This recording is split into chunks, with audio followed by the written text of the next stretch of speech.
Friends, welcome back to my channel.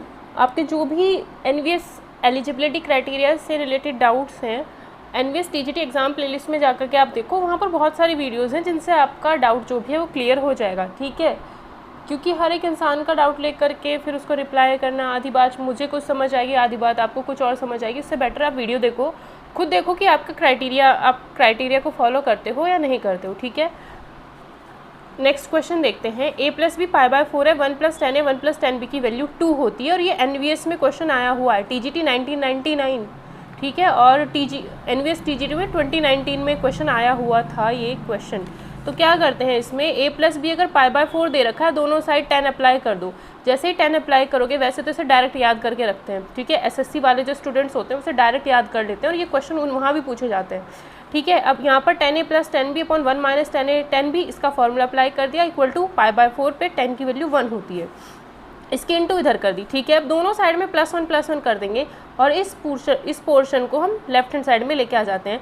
10a plus 10b, ये 1 भी इधर आ गया, सॉरी ये क्या हुआ, इस 1 को इधर ही रहने देंगे, माइनस 10a 10b को यहाँ लेफ्ट हैंड साइड में लेके आ गए, ये 1 इधर ही था। अब दोनों साइड में जैसे ही 1 प्लस करेंगे तो इधर 1 ऐड हो जाएगा, ये हो गया, इधर 1 में 1 ऐड करोगे 2 हो जाएगा। ठीक है, सिर्फ इसको लेफ्ट हैंड साइड में लेके आए, दोनों साइड में देन 1 1 ऐड कर दिया। अब हमने इसमें से और इसमें से 1 प्लस 10 इकट्ठा लिख लिया, इसमें से 10 भी कॉमन लिया, 1 प्लस 10 1 प्लस 10 हमने बाहर ले लिया, 1 प्लस 10 भी बचेगा इक्वल टू 2।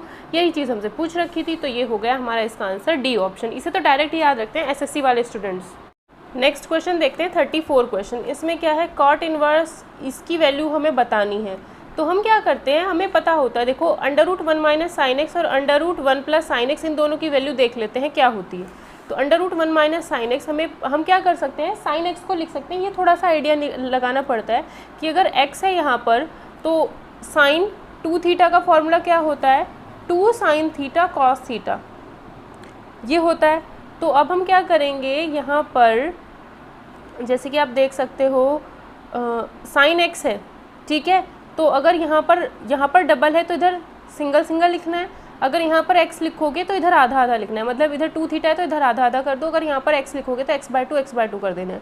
ठीक, तो ये साइन x को हमने ये लिख दिया। उसके बाद इसको भी फिर इसी एंगल में ब्रेक करेंगे, इसी वाले एंगल के लिए लिखेंगे cos square x/2 plus sine square x/2। ठीक है, तो ये हो जाता है cos x/2 minus sign x/2 का होल स्क्वायर। अंदर क्या आएगा, cos x/2 minus sign x/2 का होल स्क्वायर, बाहर रूट है तो cos x/2 minus sign x/2 आ जाता है। इसी तरीके से 1 प्लस साइन x की जब आप वैल्यू निकालोगे cos x/2 plus sign x/2 आएगी, भाई यहाँ प्लस हो जाएगा, यहाँ भी प्लस आ जाएगा। ये तो इन दोनों की वैल्यू हमने निकाल ली है। ठीक है, क्योंकि हमें यहाँ पर लिखा हुआ है कॉट इनवर्स, कॉट इनवर्स है इसलिए मैंने cos को पहले रखा है, क्योंकि cos अपॉन साइन क्या होता है, कॉट, है ना। तो उसी के अकॉर्डिंग मैं यहाँ पर थोड़ा सा लेके चली हूँ कि यहाँ पर कॉट इनवर्स है तो cos को हमने पहले लिखा है। अब √1 माइनस साइन एक्स की जगह पे, इसकी जगह पे देखो ऊपर क्या करना है, दोनों को ऐड, इसकी वैल्यू और इसकी वैल्यू को ऐड, तो यानी इसको और इसको ऐड कर देंगे, 2 cos x/2 वो आ गया। नीचे क्या करना है, इसमें से इसको माइनस करना है, यानी इसमें से इसको माइनस करोगे तो 2 sin x/2 आएगा नेगेटिव साइन के साथ, तो वो ये आ गया। ठीक है, माइनस ये क्या होगा, 2 से 2 cancel, cos x/2 upon sine x/2 cot, तो यहाँ कॉट इनवर्स है, यहाँ पर कॉट आना चाहिए था। अगर आप 10 लोगे तो फिर गड़बड़ हो जाएगी, तो इसलिए हमने क्या किया, कॉट इनवर्स माइनस, इसलिए मैंने cos को पहले लिखा है, इसलिए cos square x/2 plus sine square x/2 लिखा है, ना कि sine square x/2 plus cos square x/2। ठीक है, क्योंकि यहाँ पर कॉट है, कॉट कैसे बनता है, cos अपॉन साइन, तो ऊपर cos आना चाहिए था, तो हमने शुरू में cos को लिया है। तो ये क्या हो गया, अब इतना लिख दिया। तो ये क्या होता है, cos x/2, cos minus cos theta होता है, cos 180 माइनस थीटा। ठीक है, ये मैंने अलग से ट्रिग्नोमेट्री का लेक्चर बनाया था, जो एनवीएस टीजीटी डेमो 2 है, एनवीएस टीजीटी या फिर सभी एग्जाम्स के लिए टीजीटी के लिए जो डेमो क्लास है, अगर आप उसको देखोगे तो ये चीज़ आपकी वहाँ से क्लियर अपने आप हो जाएगी। ठीक है, तो minus cos x/2 cot pi minus x/2 लिख सकते हैं, कॉट इनवर्स से कॉट गया, इसकी वैल्यू ये आ जाती है, तो हम कह सकते हैं पाई माइनस x/2। तो आंसर क्या आ जाएगा, पाई माइनस x/2, यानी डी ऑप्शन इसका आंसर आ जाएगा। ये वाला पूरा कॉन्सेप्ट मैंने उसी वीडियो में ट्रिग्नोमेट्री डेमो क्लास 2 अगर आप देखोगे तो वहाँ से आपके ये वाला कॉन्सेप्ट बहुत बेहतरीन तरीके से क्लियर हो जाएगा अगर आप उसे फॉलो करोगे तो। ठीक है, क्वेश्चन नंबर 35 देखते हैं। 2 cos x minus 1 into this is equals to 0 का हल अंतराल 0 से 2 पाई में बताना, मतलब जो भी आपकी x की वैल्यू आएगी वो 0 से 2 पाई के बीच की ही होनी चाहिए। तो हम क्या करते हैं, देखो पर ये क्वेश्चन दे रखा है जब दो चीज़ों की मल्टीप्लिकेशन 0 होती है या तो ये 0 होगा या फिर ये 0 होगा, दोनों में से एक चीज़ 0 होनी चाहिए। ठीक है, तो इसको अगर 0 रखोगे तो -3/2 आएगा, ये आएगा -1.5 और cos x की वैल्यू -1 से +1 के बीच में होती है, -1 से और ज़्यादा छोटी नहीं हो सकती, तो ये तो वैल्यू पॉसिबल ही नहीं है। ठीक है, क्योंकि cos x की रेंज -1 to +1 होती है, -1 से छोटा नहीं होगा, +1 से बड़ा नहीं हो सकती वैल्यू। इसको अगर 0 के इक्वल रखते हो तो cos x की वैल्यू 1/2। ठीक है, अब cos x जो है उसने कहा है 0 से 2π के बीच में बतानी है, तो 0 से 2π मतलब एक सर्कल के बीच में बतानी है। cos x कहाँ कहाँ पर पॉजिटिव होता है, cos x की जो वैल्यू एक तो इसमें पॉजिटिव मिलती है। ठीक है, तो इसमें पॉजिटिव 0 से 90 के बीच का एंगल, तो x इक्वल्स टू अगर 60 रखोगे तो cos 60 इक्वल टू 1/2 होता है, तो x की वैल्यू 60 पता चल गई, जिसे हम π/3 भी लिख सकते हैं। दूसरा cos होता है इसमें पॉजिटिव होता है, तो इसे लिख सकते हैं अगर ये 60 एंगल पे मिल रहा है तो यहाँ पर ये 60 कम कर दो, 300 है, ये 360 है, ये जो लाइन है वो 360 की लाइन है, 0 से 2π यानी 360, तो 360 में से 60 माइनस कर दो, 360 में से 60 माइनस करोगे तो इस वाली लाइन पर भी आपको क्या मिलेगा, cos x की वैल्यू पॉजिटिव 1/2 मिलेगी। तो 360 में से 60 के कितने, 300। ठीक है, अब आपकी मर्जी है, इसका मतलब तो इतना पता है 300 को अगर आप उसमें चेंज करना चाहते हो डिग्री में तो इसे हमें रेडियन में बदलना है, तो इसे π/180 से डिवाइड कर दो, 0 से 0, 3 1 3, 3 6 18, 3 2 5 2, 3 5π/3 आता है। तो दूसरा आंसर हमारा क्या आता है, 5π/3, एक आता है π/3, तो दो आ गए हमारे आंसर, π/3 5π/3। ये हो गया हमारा 60, ये हो गया हमारा 360 माइनस 60, क्योंकि cos इन दोनों में ही पॉजिटिव होता है। पूरे में बताना था, इन दोनों में तो नेगेटिव है, हमें तो पॉजिटिव वैल्यू चाहिए, इसमें होगी या फिर इसमें पॉजिटिव होगी। ठीक है, तो इन दोनों को हम करेंगे बस। नेक्स्ट क्वेश्चन देखते हैं, साइड्स ऑफ ट्राइंगल आर 13 14 15, तो radius of it's in circle बतानी है। तो ये डायरेक्ट हमें पता होता है क्या कि जब हमारे पास कोई ट्राइंगल है, ये ज्योमेट्री का थोड़ा अच्छा लेवल का क्वेश्चन है, मतलब वैसे तो आपको डायरेक्ट याद होना चाहिए। ठीक है, इसका formula R equal to del/S, del मतलब ट्राइंगल का एरिया, S मतलब सेमी पेरीमीटर, R मतलब सर्कल की इन रेडियस का मतलब है कि एक ट्राइंगल है उसके अंदर ऐसा सर्कल बनाओ जो तीनों साइड्स को टच करे। ये ट्राइंगल था, इसकी इस साइड को भी टच करता है सर्कल, इसको भी टच करता है, इसको भी, और इसका सेंटर यहाँ पर है अगर, तो ये रेडियस यहाँ से परपेंडिकुलर डालो साइड पर, ये रेडियस यहाँ से परपेंडिकुलर डालोगे, ये भी रेडियस ही होगी यहाँ से परपेंडिकुलर साइड पर। तो सेंटर जो भी होगा सर्कल का, उससे अगर आप तीनों पर परपेंडिकुलर डालते हो तो वो हो जाती है हमारी रेडियस। तो यही इन रेडियस वो पूछ रहा है, इसे ही ट्राइंगल के अंदर अगर सर्कल बनाते हो तो उसे इन सर्कल कहते हैं और उसकी रेडियस को इन रेडियस कहते हैं, अंतःवृत्त अंतःत्रिज्या। ठीक है, तो इन रेडियस जो होती है किसी भी ट्राइंगल की, R इक्वल टू del/S कितनी होती है, R is equals to del/S, del मतलब एरिया। अब इस ट्राइंगल का एरिया निकालना है, इस ट्राइंगल की तीनों साइड्स हमें पता है, तो अगर ट्राइंगल का एरिया निकालना होता है तो वहाँ पर हीरोन्स फॉर्मूला यूज़ करते हैं, √S S minus S minus B S minus C, S जहाँ पर सेमी पेरीमीटर होता है। सेमी पेरीमीटर का मतलब होता है A प्लस B, तीनों साइड्स को ऐड कर दो, आधा कर दो, तीनों साइड्स को ऐड किया, आधा किया, 21, S की वैल्यू 21 हो गई। A B C वैल्यू रखी, सॉल्व किया, सॉल्व करने पर इतना आया, ये हमारा एरिया आ गया। एरिया को सेमी पेरीमीटर यानी 21 से डिवाइड करोगे तो 4 आ जाएगा, इसका मतलब इस सर्कल की जो इन रेडियस है वो 4 हो जाएगी। ठीक है, तो जब भी आपको किसी भी इन सर्कल की रेडियस निकालनी हो तो R इक्वल टू del/S, और del ट्राइंगल का एरिया, वो एरिया आपके ऊपर डिपेंड करता है आपको किस तरीके से क्या क्या दिया हुआ है, किस तरीके से आप निकाल सकते हो। S मतलब सेमी पेरीमीटर, अर्ध परिमाप। ठीक है, नेक्स्ट क्वेश्चन कहा है इसने, ट्राइंगल ABC है, साइन स्क्वायर है, sine square B, sine square C की वैल्यू बतानी है, क्या होगी। ट्राइंगल ABC है और ट्राइंगल कैसा, राइट एंगल। अगर कोई भी ट्राइंगल राइट एंगल है दैट मीन्स उसमें एक एंगल 90 डिग्री का है, और ABC तो B 90 होगा, जो बीच में होता है ये ABC, अगर CAB होता तो बीच वाला जो होता है वही 90 डिग्री, B है बीच में तो B 90 डिग्री हो गया, तो B तो 90 डिग्री हो गया। ठीक है, B 90 डिग्री हो गया तो A प्लस C 90 आ जाएगा, सीधी सीधी बात भाई, A प्लस C 90 या फिर C की वैल्यू 90 माइनस A आ जाएगी। ठीक है, हमें क्या निकालना है, साइन स्क्वायर है, sine square B, sine square C, हमें क्या निकालना है, साइन स्क्वायर है, sine square B, sine square C निकालना है। B की वैल्यू 90 रखोगे तो साइन स्क्वायर 90 तो 1 हो जाएगा, क्योंकि साइन 90 1 होता है, तो इसकी वैल्यू तो हो गई 1। ठीक है, देखो यहाँ पर सॉल्व किया है, इसकी वैल्यू तो हो गई 1।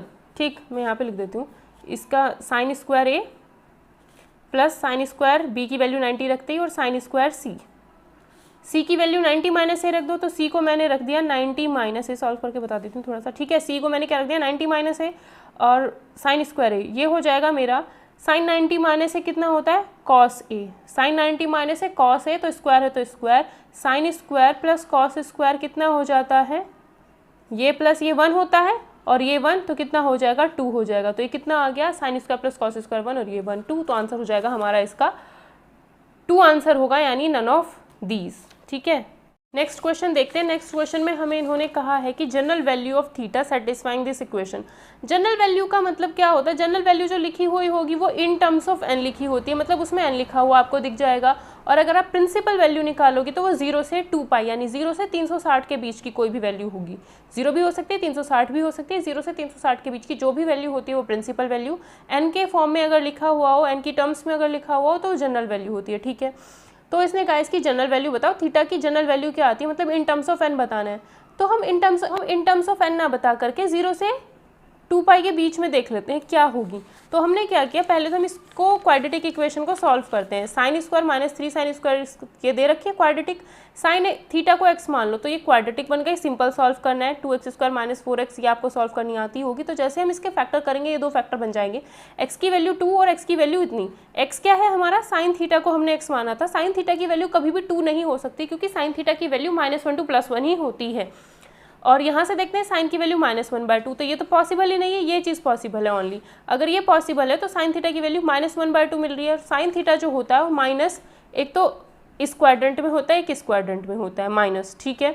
तो 1/2 को इसको कैसे सॉल्व करेंगे, sine theta equal to -1/2, sine theta equal to -1/2 को लिख देते हैं साइन 30, 1/2 को क्या लिखा सिर्फ साइन 30 और कुछ नहीं किया, माइनस को माइनस, सिर्फ 1/2 को साइन 30 लिख दिया क्योंकि 1/2 की वैल्यू साइन 30 होती है। फिर क्या किया, अब देखते हैं माइनस कौन से क्वाड्रेंट में, भाई थर्ड में है और फोर्थ में है, अगर इधर साइन है तो इधर भी साइन ही रखना है, ठीक है, चेंज नहीं कर सकते, मतलब 90 या 90 का ऑड मल्टीपल नहीं ले सकते।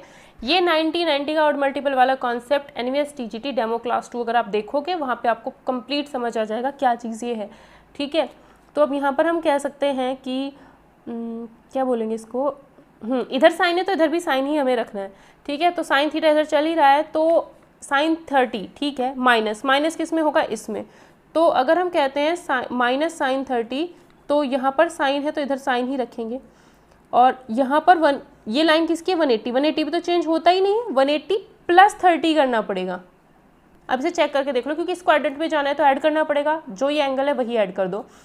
तो साइन 180 + 30, 180 है तो साइन का साइन ही रहेगा, 180 + 30 मतलब इस क्वाड्रेंट में साइन नेगेटिव होता है, ये साइन नेगेटिव होता है, इस वजह से यहाँ पर माइनस लिखा जाता है, ये होता है इस वजह से यहाँ पर। इसको उसमें देखोगे वीडियो में demo class 2 of NVS TGT या सभी एग्जाम्स के लिए वो, तो वहाँ पर आपको ये चीज़ क्लियर हो जाएगी। तो यहाँ पे हम कह सकते हैं कि माइनस साइन 30 को साइन 180 + 30 लिख सकते हैं, इधर भी साइन, क्योंकि साइन से साइन हटा दो नहीं सकते ना, थीटा की वैल्यू -30 ऐसे नहीं कर सकते, हम कर सकते हैं लेकिन पूरा प्रॉपर ही देख लेते हैं कैसे है। तो थीटा की वैल्यू क्या हो जाएगी, मतलब साइन से साइन ऐसे नहीं हटा सकते जब तक कि माइनस अंदर ना पहुंच जाए, जब तक नहीं हटा सकते, ठीक है। तो ये हुआ हमारा साइन थीटा = साइन 180 + 30, थीटा की, अब साइन है, साइन दोनों साइड से हट गया तो थीटा की वैल्यू इतनी होनी चाहिए, यानी थीटा की वैल्यू 210 होनी चाहिए। तो थीटा की वैल्यू यहाँ पर अगर करोगे 180 से 270 के बीच में, 180 है ये 270 है, इसके बीच में जो आएगी थीटा की वैल्यू 210 आएगी। और अगर इसे रेडियन में कन्वर्ट करना चाहते हो तो पाई/180 से मल्टीप्लाई कर दो, यानी पाई की फॉर्म में लिखना चाहते हो तो पाई/180 से डिग्री वाली टर्म को मल्टीप्लाई करो, सॉल्व करोगे 7π/6 आएगा, ठीक है। ये कब है, जब हमने n की वैल्यू 1, n की वैल्यू 1 का मतलब क्या होता है कि जब एक चक्कर लगता है, n की वैल्यू 1 मतलब जब एक चक्कर लगेगा, ठीक है। n की वैल्यू 1 का मतलब है जब आपको सबसे पहली वैल्यू मिलेगी थीटा की, n की वैल्यू 2 रखोगे तो सेकंड वैल्यू मिलेगी थीटा की, n की वैल्यू 3 रखोगे तो थर्ड, तो n की वैल्यू 1 रखने पर जो भी ऑप्शन इतना देगा आंसर वही हो जाएगा। तो अगर आप फर्स्ट ऑप्शन को चेक करते हो ये भी हमें 7π/6 नहीं देगा, n की वैल्यू 1 रखने पर नहीं मिलेगा। इसको अगर आप चेक करोगे ये भी नहीं देगा, n की वैल्यू अगर यहाँ पर 1 रखते हो तो ये भी 7π/6 नहीं देगा। तो डी ऑप्शन हमारा इसका करेक्ट आंसर होगा, ठीक है। तो डी ऑप्शन हमारा इसका करेक्ट आंसर होगा। और अगर आप जनरल सॉल्यूशन लिखना चाहते हो तो जैसे हमने थीटा की वैल्यू निकाल ली, जो प्रिंसिपल वैल्यू होती है वो हम जब निकाल लेते हैं तो जनरल वैल्यू हो जाती है थीटा प्लस साइन के केस में थीटा = nπ + -1 की पावर n, यहाँ पर प्रिंसिपल वैल्यू लिख देते हैं, थीटा = nπ + -1 की पावर n 7π/6 यानी प्रिंसिपल वैल्यू, यानी 0 से 2π के बीच की जो भी वैल्यू होती है, 0 से 360 के बीच की जो भी वैल्यू होती है वो यहाँ पर रख देते हैं। तो मैंने इसे डायरेक्ट इसी में ही बता दिया, ठीक है, ये चीज़। तो डायरेक्ट इससे भी आप पहचान सकते हो, वरना आपको तरीका बता ही दिया कि सारा ऑप्शन में n की वैल्यू रखने पर 7π/6 जिससे मिलेगा वही आंसर हो जाएगा। नेक्स्ट क्वेश्चन देखते हैं, ये भी बहुत आसान क्वेश्चन है। tan θ × tan 2θ 1 होता है तो थीटा की वैल्यू बताओ। जनरल पूछा है इसने, n की टर्म्स में दिया है, जनरल पूछा है, हम जनरल ना सॉल्व करके प्रिंसिपल सॉल्व करेंगे। तो क्या होता है, tan θ + tan 2θ 1 तभी होता है जब थीटा और 2θ 90 होते हैं। जो सेकंड लेक्चर आया है उसे आप देखना, ये चीज़ें आपकी वहाँ से क्लियर हो जाएंगी। ये वाला कॉन्सेप्ट भी वहीं पर ही है। tan θ + tan 2θ मतलब tan x × tan y = अगर 1 है तो x + y वहाँ पर 90 होता है, थीटा + 2θ 90 होता है, तो थीटा की वैल्यू 30 आएगी यानी π/6। तो n की वैल्यू 1 रखने पर π/6 कौन सा ऑप्शन दे रहा है, ये भी नहीं देगा 1। अगर यहाँ पर रखोगे n की वैल्यू 1, π/6 नहीं मिलेगा, π + π/6 या π - π/6 मिलेगा। n की वैल्यू 1 रखने पर ये भी नहीं देगा, तो डी ऑप्शन ही हमारे इसका आंसर हो जाएगा। तो क्या होगा इसका answer, D option. Next question का है a = 30 b = 60। तो सीधा सीधा है, जब एक ट्राइंगल है उसमें एक एंगल तो 30 है, दूसरा 60 है, ठीक है, ये b हो गया, ये a हो गया, और तीसरा एंगल c, ABC, ठीक है।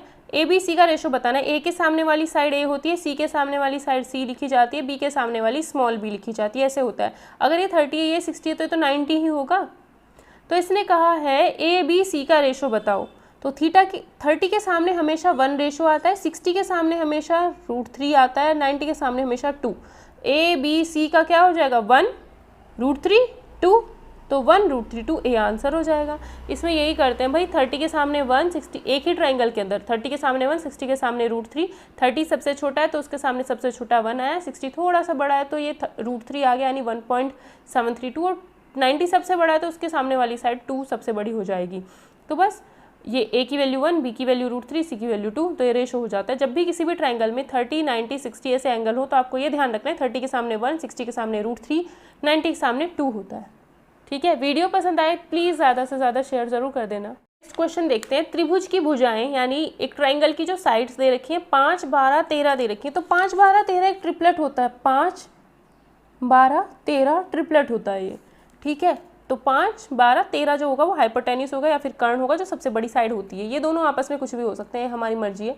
परिव्रत, परिव्रत मतलब होता है आपका सर्कम सर्कल। मतलब अभी हमने देखा था कि एक ट्राइंगल है, अगर उसके अंदर सर्कल बनाओगे, इन सर्कल, अंतःवृत्त। अगर एक ट्राइंगल है उसके बाहर सर्कल इस तरीके से बनाना है कि जो सर्कल हो वो इन ट्राइंगल के 3 वर्टेक्स होते हैं, 3 शीर्ष होते हैं, इन तीनों को ऐसे क्रॉस करके चला जाए, ऐसे कट करके चला जाए, छू कर चले जाए, जो भी आप कहो, तो ऐसे सर्कल को कहते हैं परिवृत्त। तो ये हमारा ट्राइंगल था। जब 5, 12, 13 हमने साइड्स देखी तो इन्हें देखते ही हमारे दिमाग में आया ये तो पाइथागोरियन ट्रिपलेट है। अगर ये पाइथागोरियन ट्रिपलेट है इसका मतलब एक एंगल 90 का होगा, एक एंगल 90 का होगा, 90 के सामने सबसे बड़ी साइड 13 होगी, तो ये मैंने 90 बनाया, 90 के सामने सबसे बड़ी साइड 13। इन दोनों का इंटरचेंज कर दो क्योंकि उन्होंने कुछ आपस में नहीं कहा, चाहे इसको 5 रख लो, इसको 12 रख लो, कोई दिक्कत नहीं है। उन्होंने कहा है परिवृत्त मतलब circum circle, circum circum circle. तो ये हमने बना दिया इसका सर्कम सर्कल। जब हमने इसका सर्कम सर्कल बना दिया, वो पूछता है इस सर्कम सर्कल की रेडियस क्या होगी। वहाँ पे तो था इन सर्कल की radius r = del/s area upon semi perimeter. यहाँ पर क्या है, सर्कम सर्कल की रेडियस। तो सर्कम सर्कल की जो रेडियस होती है वो हमें कुछ भी करने की ज़रूरत नहीं है इसमें। तो खैर ये या तो आप ये फॉर्मूला अप्लाई कर सकते हो, 5, 12, 13 ABC हो गए, डेल मतलब नीचे हम एरिया रख सकते हैं, या फिर डायरेक्ट आप याद रखना जब भी हमारे पास कोई ट्राइंगल होता है और वो राइट एंगल ट्राइंगल हो, वो कैसा हो, राइट एंगल ट्राइंगल हो, तो इसका जो भी हम सर्कम सर्कल बनाएंगे उसकी जो भी रेडियस होती है वो हमेशा हाइपोटेन्यूस की आधी होती है। हाइपोटेन्यूस 13 है तो जो इसकी सर्कम रेडियस होगी वो हाइपोटेन्यूस की आधी यानी 13/2 होगी। क्यों? क्योंकि जब हम ये बनाते हैं ना ट्राइंगल तो ये ऐसे जाता है, मतलब ये जो साइड है ये सर्कल का डायामीटर होता है, सर्कल का डायामीटर, डायामीटर को हिंदी में व्यास, ठीक है। सर्कल का ये होता है डायामीटर, मतलब ये अगर 13 है तो 13 का आधा करोगे तो 13/2 इसकी रेडियस हो जाती है। जब भी कोई ट्राइंगल राइट एंगल ट्राइंगल होगा उसका सर्कम सर्कल बनाओगे तो जो हमारा डायामीटर होता है, ठीक है, या फिर जो हमारे ट्राइंगल की सबसे बड़ी साइड हाइपोटेन्यूस या कर्ण होती है उसका आधा कर दोगे तो सर्कल का हमें सरकम रेडियस पता चल जाती है। सरकम रेडियस कहो या फिर परिवृत्त की त्रिज्या हमें पता चल जाती है। ठीक है, तो राइट एंगल अगर होता है तो हम ये काम करते हैं, अगर राइट एंगल नहीं है तो तीनों साइड्स पता हैं, तो तीनों साइड्स अपॉन में उसका 4 इंटू एरिया कर देते हैं, तो सरकम सर्कल की हमें रेडियस पता चल जाती है। दो तरीके हैं, राइट एंगल ट्राइंगल में तो डायरेक्ट जो भी हमारा कर्ण हो उसका आधा कर देते हैं। ठीक है, राइट एंगल ट्राइंगल का अगर सरकम रेडियस बना रखा है तो ये चीज़ हम करते हैं। नेक्स्ट क्वेश्चन देखते हैं 42। ABC में 2AB sine 1/2 A plus B minus C हमें पूछा जा रहा है क्या होगा। ठीक है, तो 2/2AB sine 1/2 A plus B plus C हमें पूछा जा रहा है क्या होगा। तो इस क्वेश्चन को देखते हैं अब हम कैसे करेंगे। तो देखो ये क्वेश्चन करना है हमें, ये तो पता है कि ट्राइंगल के हैं भाई, त्रिभुज ABC है, मतलब हमारे पास ट्राइंगल है ABC। अब पता नहीं वो राइट एंगल ट्राइंगल है नहीं, ठीक है, वो कुछ भी हो सकता है। तो जब हमें पता है कि ABC ट्राइंगल के 3 एंगल हैं, तो यानी A plus B plus C कितना होता है 180 यानी पाई होता है। ठीक, तो हम यहाँ से A प्लस B की वैल्यू अगर निकाल लें, क्योंकि यहाँ पर A प्लस B दिया है तो इसलिए हम A प्लस B की वैल्यू निकालते हैं पाई माइनस C। तो जब हमने इसकी वैल्यू निकाली है इतनी, ठीक है, A plus B plus C की वैल्यू इतनी आ गई, तो यहाँ से साइन 1/2 A प्लस B को रख दिया हमने पाई माइनस C, और माइनस C था ही, A प्लस B को पाई माइनस C रख दिया, तो ये हो गया पाई माइनस 2C और अपॉन में आ गया 2, तो साइन, तो ये हो गया 90 माइनस C, और साइन 90 माइनस थीटा होता है कॉस थीटा, कॉस C हो जाएगा ये तो। ठीक है, यानी इस पोर्शन को हम कॉस C लिखेंगे, 2AB कॉस C, कि अगर हमारे पास ये ट्राइंगल है, ये A है, ये B है, ये C है, तो यहाँ पर जो ऑप्शन दिए हुए हैं वो कुछ इस तरीके से दिए हैं। देखो क्या करेंगे, क्या होता है, कोसाइन रूल होता है। कोसाइन रूल क्या, हमें क्या निकालना है, कॉस C निकालना है। कोसाइन रूल, कॉस मतलब कोसाइन ही, कोसाइन रूल क्या करता है, C के लिए निकालना है ना, C के लिए अगर ये थीटा है तो यहाँ पर मतलब इसे C ही मान लो, अगर ये C एंगल है तो कॉस C इक्वल टू क्या होता है, A के सामने A साइड, B के सामने स्मॉल b, C के सामने स्मॉल c। ठीक, तो कोसाइन रूल क्या करता है भाई, C एंगल ये है, इससे जुड़ी एक साइड ये है, एक साइड ये है, तो इन दोनों को तो ऐड कर देते हैं। C के सामने जो है, C ये है पॉइंट, इसके सामने C है, तो इसको माइनस कर देते हैं अपॉन में 2 इंटू AB। बस ये ध्यान रखना होता है कि जो एंगल हम लेते हैं उसके सामने जो साइड है उसको माइनस करते हैं, उसका स्क्वायर माइनस होता है, A square plus B square, बाकी जो दोनों बची उनका स्क्वायर ऐड करते हैं। जो एंगल निकाल रहे हैं उसका सामने वाला साइड का स्क्वायर माइनस करते हैं, और नीचे भी उन्हीं दोनों के मल्टीप्लाई करते हैं जिनको हमने स्क्वायर करके प्लस किया 2 इंटू में। तो कॉस C की वैल्यू यहाँ पर अगर रख दें, या फिर 2AB को इधर लेके आ जाओ, तो A square plus B square minus C square हो जाएगा। यही तो हमें निकालना था, तो कौन सा ऑप्शन हुआ, C ऑप्शन हुआ। तो इसका आंसर हो जाएगा हमारा C ऑप्शन करेक्ट आंसर। इस क्वेश्चन में हमें कहता है कि ये हमें इक्वेशन दे रखी है, क्वाड्रेटिक इक्वेशन है, तो पहले से सॉल्व करते हैं। साइन स्क्वायर को मैंने मान लिया y, साइन स्क्वायर x को मान लिया y, 2y square plus 5y minus 3 equals to 0, तो ये आएगा 2y स्क्वायर 2 इंटू 3 6 6 माइनस 1, तो plus 3y minus 2y plus 2y। ठीक है, सॉरी माइनस करके आएगा ना, 2y square plus 6y minus y plus 3 is equals to 0, 2y common ले लेते हैं, y plus 3 minus 1 y plus 3 आ जाता है इज इक्वल्स टू 0, तो y प्लस 3 और 2y माइनस 1 दोनों 0, या तो ये 0 या फिर ये 0, ये आएगा y की वैल्यू -3, यहाँ से y की value 1/2।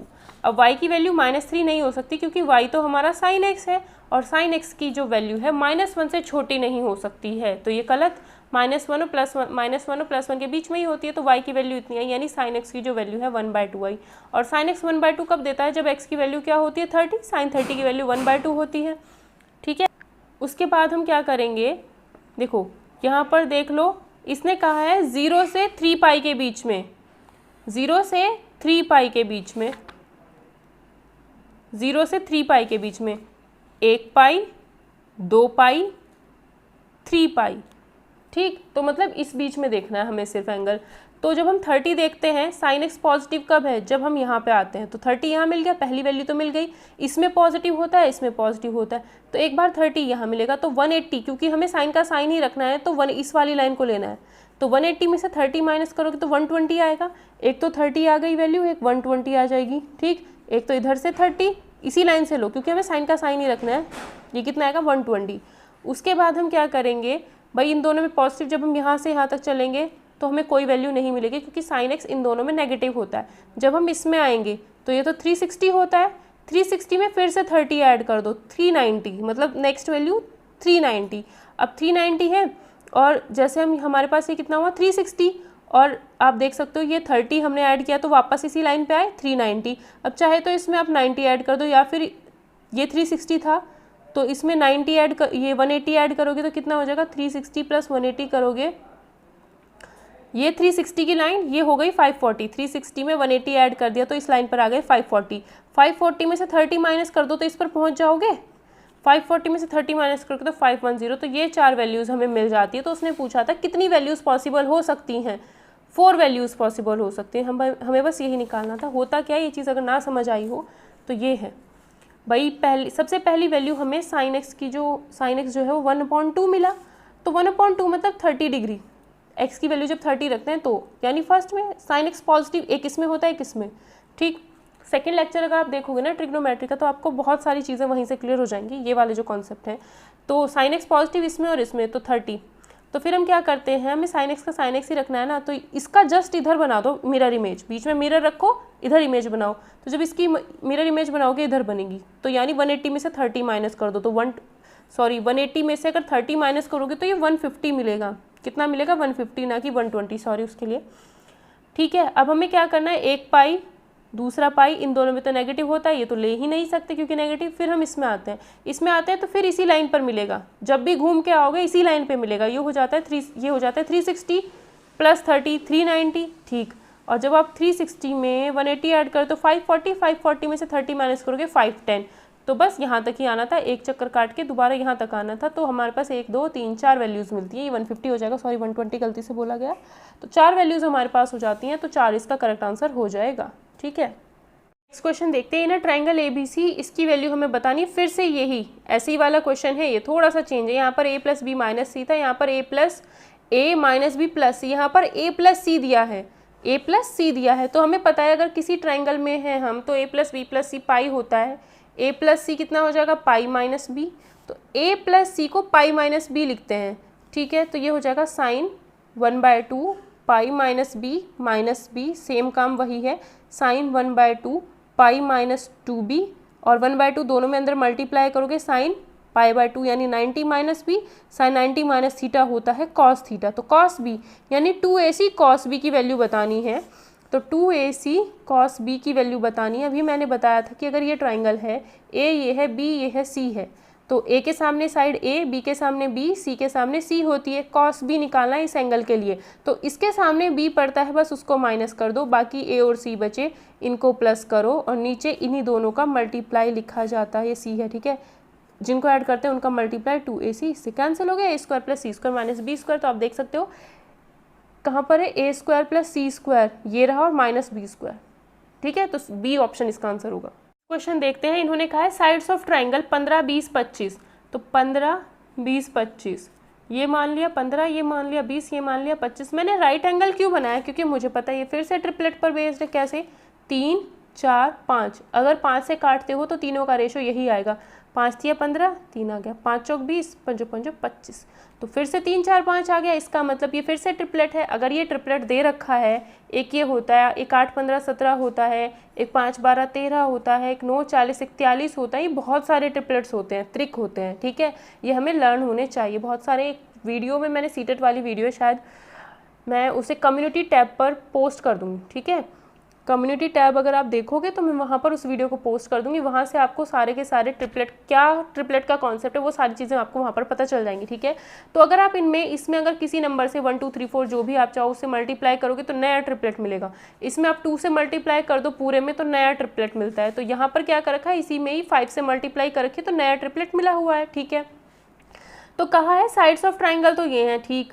Radius of circum circle का मतलब है इसका जो भी हम परिवृत्त बनाएंगे उसकी हमें त्रिज्या। मैंने बताया था अगर राइट एंगल ट्राइंगल का परिवृत्त या सर्कम सर्कल बनाते हो तो उसकी जो त्रिज्या होती है इसका आधा होती है, क्योंकि ये जो हो जाता है सर्कल का डायामीटर हो जाता है, तो 25/2 यानी 12.5 आंसर इसका हो जाएगा। कुछ भी करने की ज़रूरत नहीं है, ठीक है। तो 12.5 इसका आंसर हो जाएगा। अगर राइट एंगल ट्राइंगल हो तभी ये करते हैं, और अगर राइट एंगल ना हो तो ABC तीनों साइड्स का multiplication upon 4 × area of the triangle, तब ऐसे करते हैं।